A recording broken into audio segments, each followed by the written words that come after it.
Hey, good morning. Welcome to Spring Piston Rifle Fever.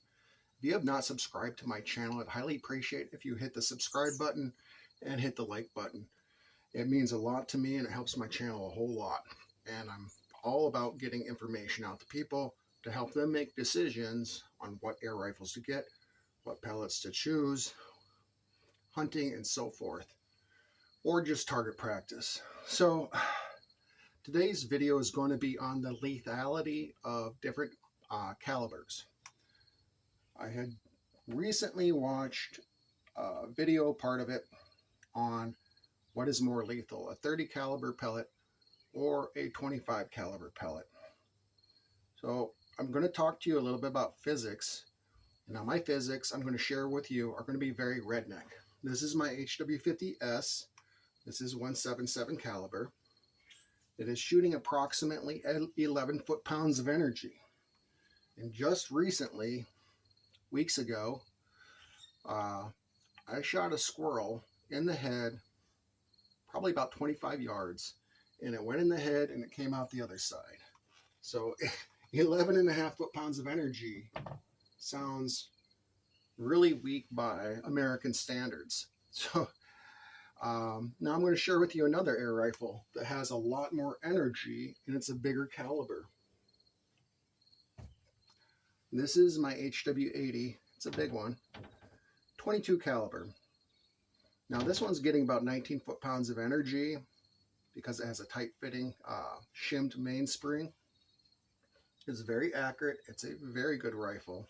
It is a heavy rifle, but several years ago I shot a squirrel in the head several times with no kill. And I believe that had to do with where I was hitting the squirrel in the head. And it didn't drop it. It took 3 shots. It was almost totally dead, but finally it crawled down the tree and I put it out of its misery. And I thought that was very weird. They were long shots. They were about 30 yards. It was up in a tree. But nevertheless, it didn't kill it. And I'm not alone on this because I have other friends that talk about the same thing. Then we have here, this is the only 25 caliber I have right now, the Johnny BB Gunner Hatson Air Tact Special. Now this shoots a big pellet. This shoots a 25 caliber pellet. And I'm going to show you the size of these different pellets here. And then I'm going to share with you my redneck physics philosophy. So there you can see that the pellet size is dramatic. Here's 177, here's 22, and here's 25. Now, the 22 caliber pellet is almost twice as heavy as the 17, and the 25 caliber pellet is almost twice as heavy as the 22 caliber pellet. So one thing is for certain, the bigger the caliber, the heavier the pellet, the harder it hits. But one thing that people are not considering is the redneck physics part. So here's my knife. Which end is smaller and which end is bigger? Yeah, it's simple.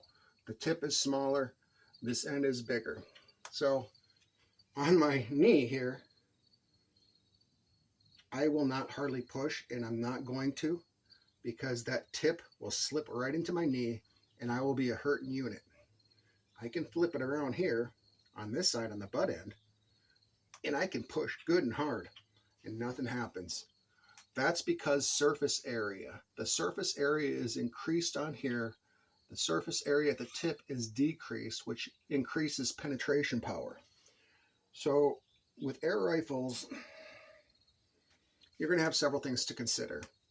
Do you shoot a powerful PCP and you're shooting really long distance? You're making 75, 100 yard shots and the wind is just right and everything's perfect and you're a perfect shot. We got to consider all of that. So you're probably going to want something heavier that's going to carry further to buck the wind and everything, because that is a huge important factor.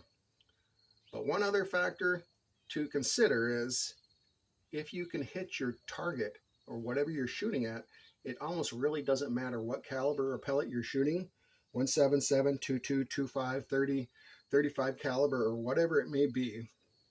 The most important factor is that you hit your small game in the head with a pellet. If you're hunting, excuse me, if you're hunting big game, I had heard from another very respected air gunner in the air gun industry that said he would choose 25 caliber for deer and take headshots because the 25 caliber had better penetration power than a 30, 35, 40, 45 caliber pellet. He said he would rather take headshots on deer than body shots because it would drop the deer immediately. It would penetrate the head immediately. So if you hit on a more bony part of the deer's head, let's say, and your surface area of your pellet was bigger, you might not drop your deer. So I wanted to share this video. It's kind of like a quick update and talking about the lethality of pellets and common sense. This is redneck common sense in the airgun world. So I am very redneckish when it comes to that. I might not have a southern drawl, but I'm every bit of redneck as anybody down deep south or way up in Canada or wherever around the world. So, you know, once again, the power of air guns is not so important unless you're shooting further, much, much further. And now you want to talk about real power? I mean, like, excuse me, this is only 11.5 foot-pounds of energy. The average 22 caliber rimfire bullet shoots 125 foot-pounds of energy. And that's nothing. That's considered very small in the powder burning world. And as you go up in caliber, or not even necessarily caliber, when you go up in size of the cartridge with the powder, it gets really up there. You're talking about rifles that are shooting over 1,000 foot-pounds of energy or more. So these are the babies of the shooting world. These are meant for hunting up close generally, and meant for target practice and for fun, for taking care of pests that might be eating your garden. That's what the air gun is really for. It's taking a step back away from powder burners, away from the mentality that I have to have the most powerful break barrel or PCP or whatever. It's taking a step back from all that idea that you must have the most powerful and you just want to hit your target. You just want to have fun shooting. That's what the air gun is about. And I hope this will help many of you in your decision for getting a break barrel air rifle or whatever.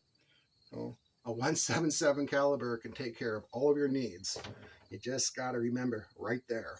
Make sure that you can hit something small, like a bottle cap or a maybe even a golf ball, but I wouldn't shoot it close up because it ricochets. So make sure you're shooting at a decent distance and make sure you can hit that golf ball over and over, something similar size to a golf ball over and over again at whatever distance you're shooting, from many different types of style of shooting, sitting, kneeling, standing, leaning against a structure to stabilize yourself.